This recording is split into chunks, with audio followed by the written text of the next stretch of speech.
This story begins about 2.5 months ago, on February 20th. It is titled Mike's Journey. Mike is my daughter's boyfriend. They went to the same high school but did not know each other there. They met at the University of Northern Colorado freshman year.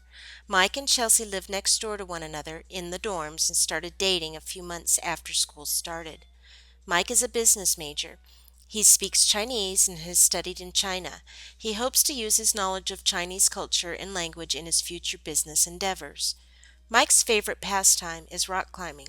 He has been climbing for quite some time, which would explain the brace he's worn on his left arm ever since I've known him. Tendinitis from climbing. It seemed reasonable, but 1.5 years later, it was time for another doctor's visit. Nobody saw this coming. Mike's arm had progressively gotten worse, and he was having problems rotating his hand. He was losing feeling in his hand as well, so Mike went to see the doctor. The doctor thought it was still related to right climbing. Mike is 19 years old and in great health, but decided to have an x-ray taken of his left forearm, just in case. The radiologist called Mike's mom at home. Mike's mom is a surgical nurse at the hospital. She knows everyone there. Still, who calls someone late on a Friday night after they have just looked at your son's x-ray?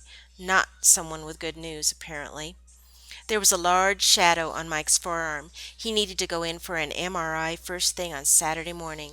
Again, things do not normally move that fast in the world of medicine. This was the real deal. He was at the hospital by 6:30 Saturday morning for his MRI. It took a while, but the MRI confirmed what the radiologist had seen. Mike now needed to go for a CAT scan. Those results were read quickly and once again confirmed the diagnosis no one wanted to hear: cancer.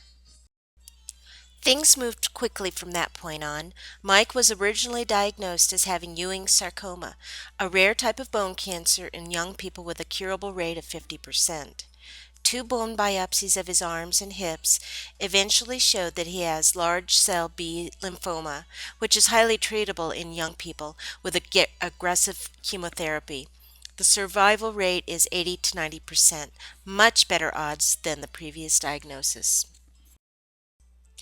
No time was wasted as doctors moved quickly to start Mike's treatment. Mike was admitted to Children's Hospital and a little more than 1 week after his diagnosis received his first chemotherapy treatment.